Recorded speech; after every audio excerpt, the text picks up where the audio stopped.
Okay, so now that we understand how to use the Pythagorean theorem, then let us use this knowledge and some geometry to come up with the sine and cosine of special angles. And what are the special angles? The special angles are 30, 45, and 60. Remember, we already know the sine and cosine for all the quadrantal angles. Now, there are some special angles, and they are 30, 45, and 60. The others are the ones corresponding to 30, 45, and 60 on the other quadrants, but they have reference angle any of these three expressions. So the point is, there is this crazy unit circle around that has a lot of values and a lot of things that you should memorize. No, you don't have to memorize that as long as you remember what happens in quadrant 1. If you remember what happens with 30, 45, and 60, then you will be able to recover everything else happening in the other quadrants. Okay? Quadrant 1 is very important because everything else can be reduced to a quadrant 1 question. And this will be via reference angles. We'll talk about this next time. But let's at least study 30, 45, and 60. Okay? So sine and cosine of special angles.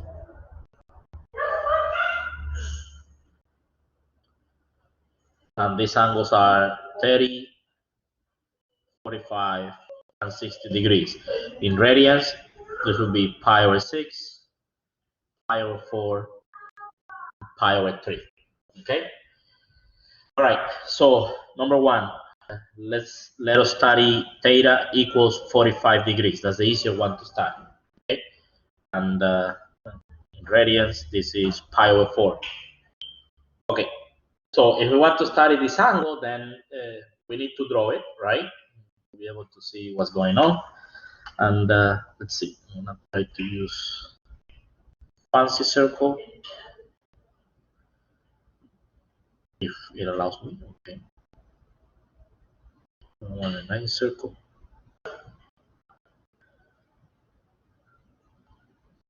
Okay, I'm not sure if it's too fancy. If it's fancy, but that's fine.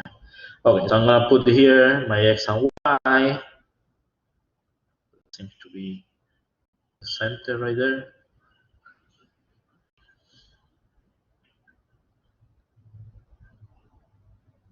I'm doing it, I'm trying to do it as nice as I can because we're going to use some geometry and want the picture to show you the actual symmetry that we have. Okay? All right, so we have the circle, and this is a circle with radius 1. Well, okay, anyways, this mind that all of these are the same. Okay? So a circle with radius 1, and then we want to draw 45 degrees. Okay, so 45 degrees, as you know, is halfway between 0 and 90. So that would be, exactly halfway. This is so nice that it even tells me the degrees. There, 45. So this right here is the terminal side of an angle. So this would be 45 degrees. And we get the point P. Our job is to figure out the x and the y of this P, okay? All right, so the first thing that I want you to notice is the following. So if we drop a perpendicular here, okay, then this is going to be a 90-degree angle, then the length of this is going to be x. Now, my question to you is, what's the length of this? And to figure this out, I want you to notice the following. Notice that we have here a right triangle. And as you know, the sum of the interior angles is 180, right? So if we have 90, 45, then what's the measure of this other angle that we have here? Anybody? What's the measure of this other angle? It's also 45. So what type of triangle is this? This is what we call an isosceles triangle, right? And because it's an isosceles triangle, that means that the two sides, so the hypotenuse is the base, and these other two sides, they are equal to each other. Okay? So if this is x, then this has to be x as well. In other words, this point has coordinates x, comma x. Do you guys understand this? That's because the triangle is isosceles. So the two sides are equal to each other. Do you understand this? Okay, so a point has coordinates x comma x, so now we can figure it out because remember they are on the unit circle. So yes, x equals y, exactly. So the coordinates are x comma x. So when we put it on the unit circle, then what do we get? So we get that x squared plus x squared equals 1, right? Because this time x equals y, right? So the x equals to y, so x squared plus x squared equals 1. So that means 2x squared is 1, x squared is 1/2, and therefore x is going to be plus or minus 1 over the square root of 2 or plus or minus square root of 2 over 2. But because we are in quadrant 1, right, as you know, x is positive.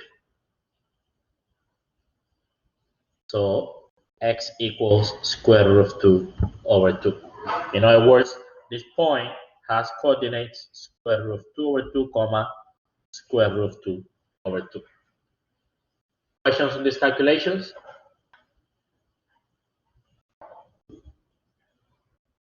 Questions on this?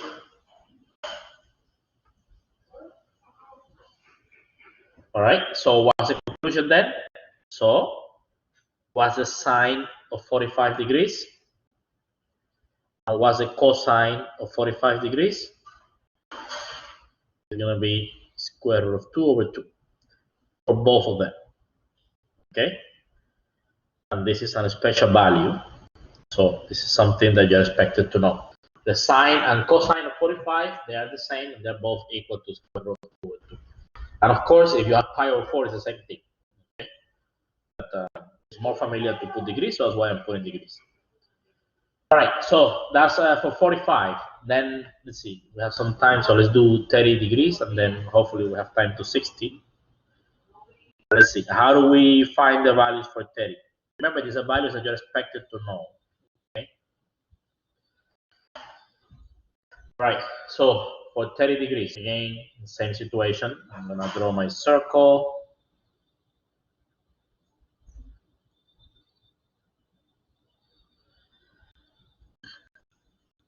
Let me draw my unit circle. Okay. And then right here.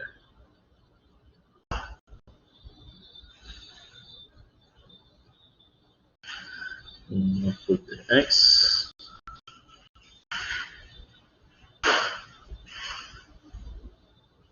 Or the Y, and then the X here.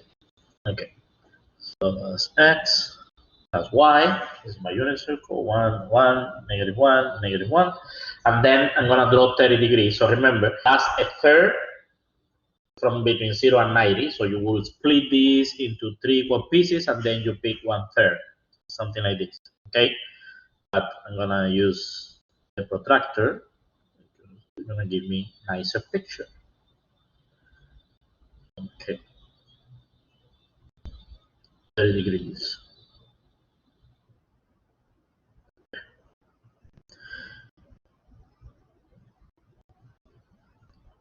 Okay, and then we have our point P, and this angle here is 30 degrees. So now I'm gonna do the same thing, okay? And once again, the job is have coordinates x comma y.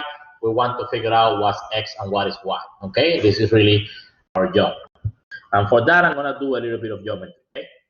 So the first thing that I'm gonna do is I'm gonna drop a perpendicular here, like we did before. So let's drop a perpendicular. And this is 90 degrees, okay?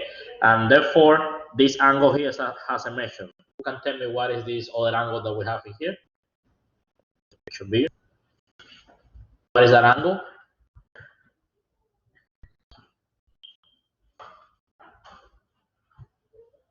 Remember, the sum has to be 180. So we already have a 90. So the sum of the other two must be 90, right? So if that's 30, then this guy must be 60. Okay. Good. All right. So then you have this little triangle here. Okay. Now look at the trick that we're gonna play. So we're, because notice that the circle is symmetric, right? So everything that's happening above the x-axis happens below the x-axis. The circle is symmetric. Therefore, this triangle we can actually mirror this triangle with respect to the x-axis. So let's write its partner below the x-axis. Or in other words, if we mirror that, I claim that we're gonna have, this nicely.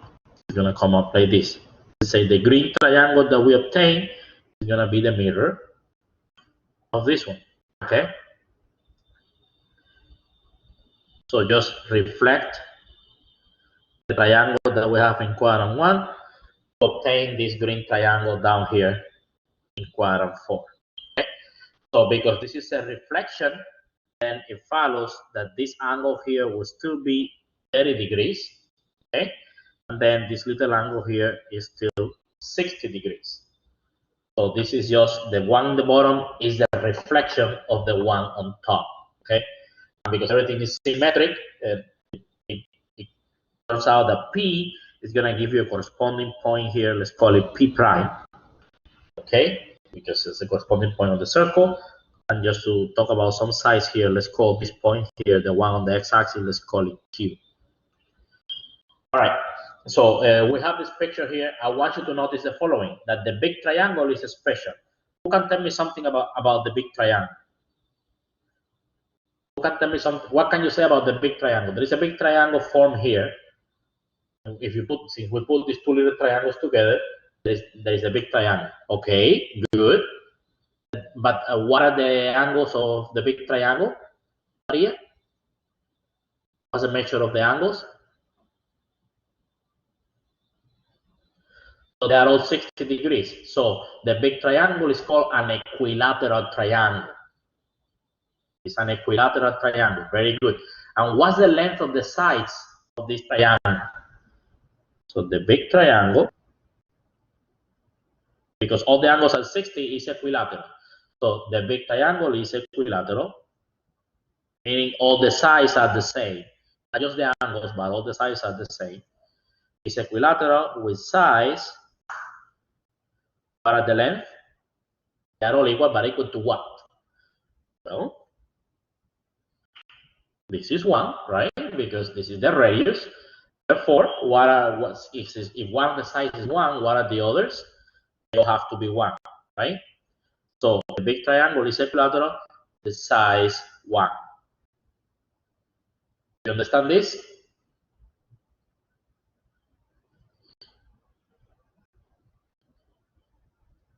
Okay, so in particular, it follows then that P prime, so that side, so that line segment from P to P prime, that's one of the sides of the triangle, so this is equal to 1, right? The length of this side is equal to 1, but because of the construction that we did, remember, we reflected the triangle. So that means that PQ, the distance from P to Q, is the same as the distance from Q to P prime. So Q is the midpoint, right? They are both equal to each other. This is my reflection. Remember, we reflected. So what can we say about PP prime or PQ if you want? So what's PQ equal to? So PQ is going to be equal to 1/2. In other words, this right here is 1/2. This right here is 1/2. You guys understand this? Another way to look at it is that you can say that the x-axis now works as a height for the triangle, but in an equilateral triangle, the height, the median, and so it's the height, the median, and the angle bisector, they all coincide, the same line. So in particular, the median is the one that splits the opposite side into 2 equal pieces. So this height is also the median, so it splits the side PP prime into 2 equal pieces. Because the total length is 1, it has to be 1/2 and 1/2. Here is easy to see because the picture in the bottom is a reflection of the top. So PQ is the same thing as QP prime, distance-wise. Okay? If you think of the x-axis as being a mirror. Okay, anyways, the moral of the story is that PQ is equal to 1/2, and notice that PQ stands for Y, right? So this, you're gonna have coordinates x, 1/2. This is what we know so far. So notice that this is the Y of the point, okay? So Y is equal to 1/2. Do you understand this? Y is 1/2.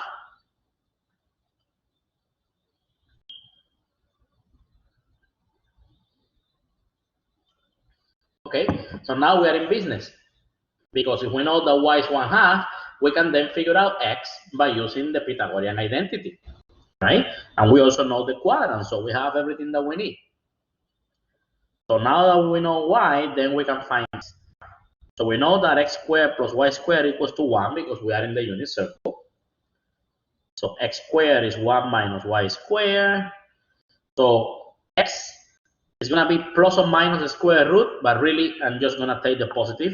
And the reason why I take the positive is because x is positive, right? We are in quadrant 1. So x is going to be the square root of 1 minus a quarter, because 1/2 squared is a quarter. So that's square root of 3 over 4. So we get x is square root of 3 over 2. So there we go. This point here has coordinates. Now we can write this one more. Square root of 3 over 2, comma 1/2. So moral of the story. The moral of the story, the sine of 30 degrees and cosine of 30 degrees, what are they? Remember, sine is given by the y and cosine is given by the x. So sine of 30 degrees is 1/2.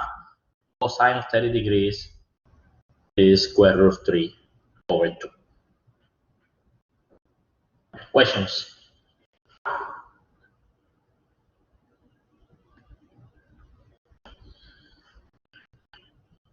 Questions on this? Again, what I expect from you is to remember these values. And I'm showing you the construction because I think it's nice, and also if you forget, you can recover it. And so you see where they're coming from, but really what you're expected is, when I ask you sine of 30, you should tell me 1/2. Sine of 30 is square root of 3 over 2. Do you understand this?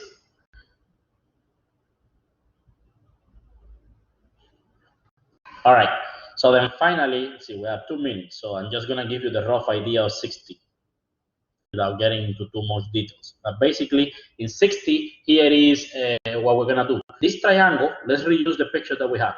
This triangle that we get, this picture that we get in number 3, in number 2, 30 degrees, with the 2 triangles, let's take it and let's rotate it counterclockwise by 30 degrees, okay?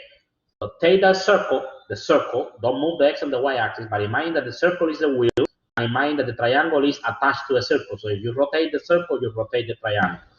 Rotate it counterclockwise, so this way, okay? Rotate it by 30 degrees. What's gonna happen? The green side is going to come up with the x-axis. The point P prime is going to go to the point 1, 0, and then you're going to have a nice triangle in quadrant 1. Okay? So the idea here is rotate the above triangle. Rotate the above triangle by positive 30 degrees. In other words, counterclockwise. So unfortunately, I don't have the luxury of doing a nice picture anymore. So point is that you're gonna have this, okay? So the red side is gonna come here, then the blue side is gonna come here, okay, like this, and then the green side is gonna be the one here. That's what's gonna happen, okay? And this still equilateral because we are rotating. This is 60, this is 60, and this is 60. So this right here is our P, okay? But then remember, because this is equilateral, this is the height. So that means that this right here is going to be 1/2, because the whole side, remember, is equal to 1. The green side is equal to 1. So the height of an equilateral triangle is split into 2. That's 1/2. So the x this time is going to be 1/2. So P is going to be x comma y. X is equal to 1/2, but then if you already know the x, you can figure out the y. Notice that it's the same situation that we had before, just that the y was 1/2, so the x was square root of 3 over 2. This time they are exchanged. So if y is 1/2, then similarly you can figure out that x If x is 1/2, then you can similarly figure out that y is going to be square root of 3 over 2. So we just say, since x is 1/2, then similar to above, we get that y is square root of 3 over 2. So sine of 60 is going to be equal to 1, and so what's sine of 60? In this case, is going to be square root of 3 over 2, and cosine of 60 is 1/2, okay? So it's the same argument as above, it's just that you have to take that picture and rotate it. All right, questions? And I'm going to stop with this. Now we have the values for 30, 45, and 60. Those are the special angles. So this